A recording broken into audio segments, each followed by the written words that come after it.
Nothing brightens up a bathroom like a freshly tiled shower wall. This one needs it. As part of this bathroom remodel project, we're gonna remove that old tile and put in new tile. Now, if you've done a tile wall on drywall, you will recognize a lot of these steps. But there's some things that we have to do in preparation for a shower wall that are a little different. You ready? Let's get started. The first step is to remove the old tile or the fiberglass shower wall. Now, this is a dusty job, so use plastic to cover your doorways, wear a respirator that's rated for dust, cover the floor with a drop cloth, and make sure there's plenty of ventilation. Use a hammer and a chisel and work your way across.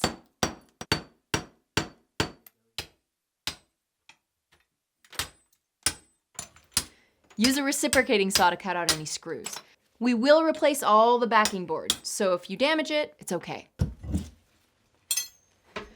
Okay, so we found this drywall back here. This is how they used to do it in the old days. We don't do this anymore because it can get wet, it can grow mold. You can have drywall above the shower head, but anything under the shower head has got to be cement backer board. So we are gonna rip this out. It's time to inspect what we got back here. Make sure all your studs are in really good condition and that everything is mold-free.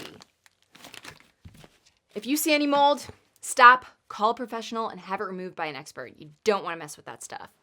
If you need to reroute any plumbing or install a new tub or shower pan, now's the time to do that. We've updated our shower valve and added some PEX pipe to bring everything up to modern standards.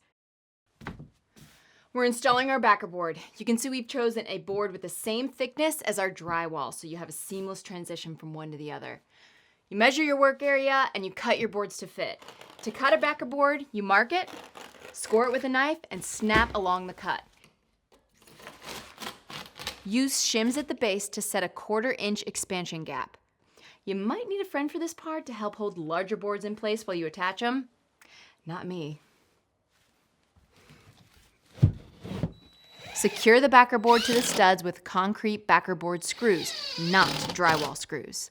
Mix up some thin-set mortar, then press cement backer board seam tape onto the mortar and use your putty knife to press it down securely. So there are 2 ways to create a waterproof barrier around your backer board. You can either put up a vapor barrier behind it, or you can use a paint-on waterproof membrane on top of it. If you use both, there's a small risk of trapping moisture between those 2 barriers, so we don't want to do that. The only exception to that rule is if your bathroom is on an exterior wall.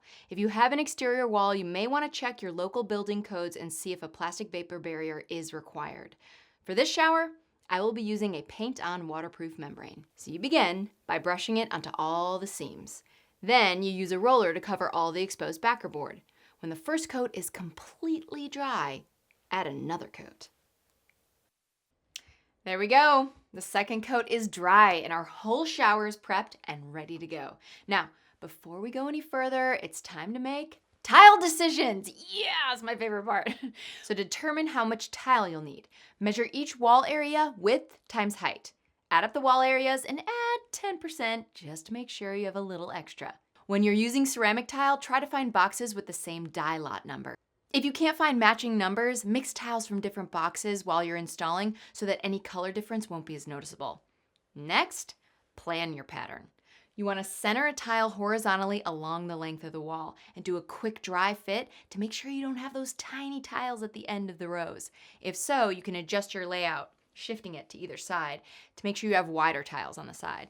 For the vertical layout, we're going to start our pattern at the top of the wall so we can have full uncut tiles at the top, and then if we do have to cut tiles to fit, they'll be at the bottom where the tub or shower pan might be slightly out of level.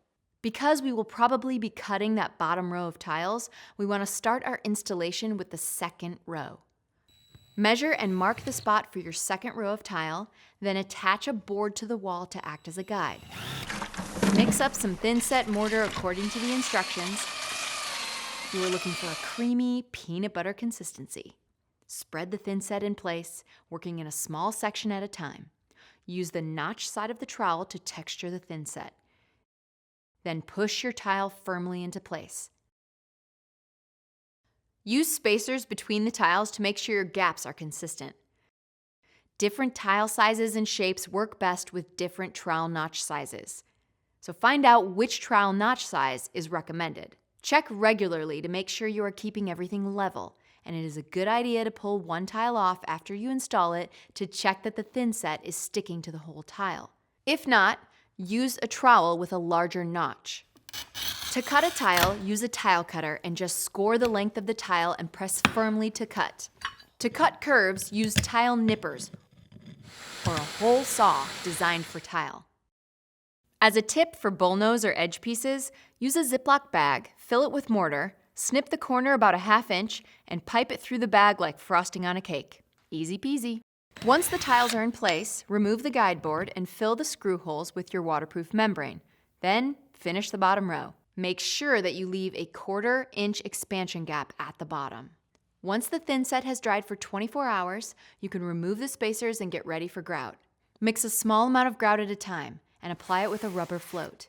Work it into the spaces by using a diagonal motion. Once it has dried for about 10 minutes, use a wet sponge to wipe away any excess, but try not to remove any of the grout in the joints.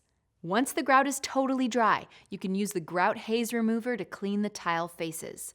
This can take several applications to remove stubborn haze, so take your time and try to be patient. After a few days of drying, apply a grout sealer to the grout and a silicone sealant to the corners, edges, and joints. Wow, what a difference, right? Along with our vanity restoration project and some finishing touches, this bathroom looks amazing. And with some tools and supplies from Lowe's, you can transform your bathroom too. I'll see you next time.